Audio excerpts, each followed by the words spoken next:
ser um filósofo. As pessoas não se dão por conta como é difícil isso. É uma das coisas mais difíceis do mundo. Só que, olhando por um lado lógico, eu digo assim, quando tem muitas pessoas, isso existe realmente, que não gostam do que eu faço e dizem que eu não sou um filósofo, que eu sou metido, que os filósofos são aquele que tem faculdade. Se eu não fosse filósofo, eu me ofenderia com isto, que as pessoas estão depreciando aquilo que eu sou, mas na realidade isso mais me fortalece, porque ser um filósofo é ser diferente. E se todo mundo aceitasse o diferente, eu não seria diferente, seria igual a todo mundo.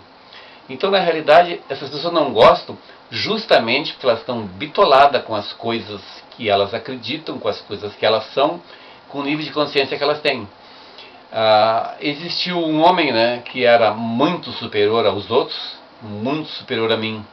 Ele era tão superior que não aceitaram ele. Então ele era muito mais diferente do que eu. Agora eu que sou um pouco diferente só dos outros, se eu não sou aceito pela maioria, até que é bom isso, né? Imagina se as pessoas me considerassem um perigo por fazer o que eu faço, como consideraram alguém muito antes de mim e mataram ele, né? Eu sou só um pouquinho mais diferente, eu não sou radical, não tenho a consciência que ele tinha, mas eu tento mostrar alguma coisa parecida. Eu tento fazer com que as pessoas vejam a verdade como ela é, e não seja simplesmente uma crença, né? E eu estou preparado para que a maior parte das pessoas riam de mim, não aceitem, critiquem aquilo que eu faço. Isso mais me convence que eu estou no caminho certo, porque as pessoas que estão no caminho errado, as pessoas que não enxergam o mundo como ele é, eles criticam aquele que quer mudar.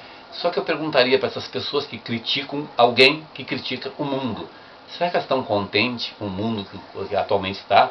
Se elas acham bonito as coisas que tem no mundo, como existe de bandidos, de drogados, de mentirosos, de gente que faz guerra, se somar tudo isso, são poucas pessoas que se salvam.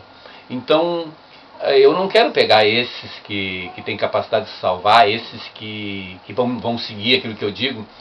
Eu queria pessoas que simplesmente tivessem um pouquinho de discernimento e conseguissem enxergar e conseguissem jogar fora esse orgulho de não querer mudar aquilo que acha que está correto e aceitasse pelo menos a chance de pensar que existe alguma coisa além daquilo que elas acham, além daquilo que está na frente do mundinho comum. E é uma coisa bem simples que elas têm que procurar. Não é a minha razão ou o que eu decidi, o que eu falo, seguir as minhas palavras, que busque não a sua razão, mas a razão objetiva, aquela que norteia os atos de todo mundo. E até eu queria colocar, tem pessoas que não conseguem entender isso, tem uma certa oração que fala que as pessoas têm que... Elas pedem para Deus que dê para elas o sentimento, para elas reconhecerem aquilo que pode mudar e aquilo que não pode, aceitar aquilo que não pode mudar. E eu traduziria de outra forma. É simplesmente aquilo que tu não pode mudar é uma circunstância, aquilo que tu pode mudar é uma situação. Então, uma situação tu cria e tu modifica, uma circunstância, como o sol, como a temperatura, isso não pode mudar. Tu te adapta a ela, e isso é aceitar aquilo que tu não pode mudar. Só que tem um pequeno problema nesse meio, é que as pessoas pegam situações, é como essa história de dizer que uma doença não tem cura, as pessoas pegam situações e taxam elas de circunstância. Então é como se fosse assim, não, isso eu não posso fazer. Ela simplesmente se abstém de fazer uma coisa que pode, por preguiça, por falta de raciocínio, por falta até de inteligência, né? Então ela coloca num patamar daquelas coisas que não são possíveis de fazer. Chamam até de improváveis, mas não seriam impossíveis. Mas só que é impossível para aquele que não quer raciocinar. É como aquela pessoa que diz assim, isso ninguém sabe, ninguém pode saber. Por que alguma coisa que eu não sei, os outros não podem saber? Por que alguma coisa que os outros não sabem, eu não posso saber? Então quer dizer que o conhecimento, o verdadeiro conhecimento, esse é execrado porque foi decidido que ninguém pode saber. Só que o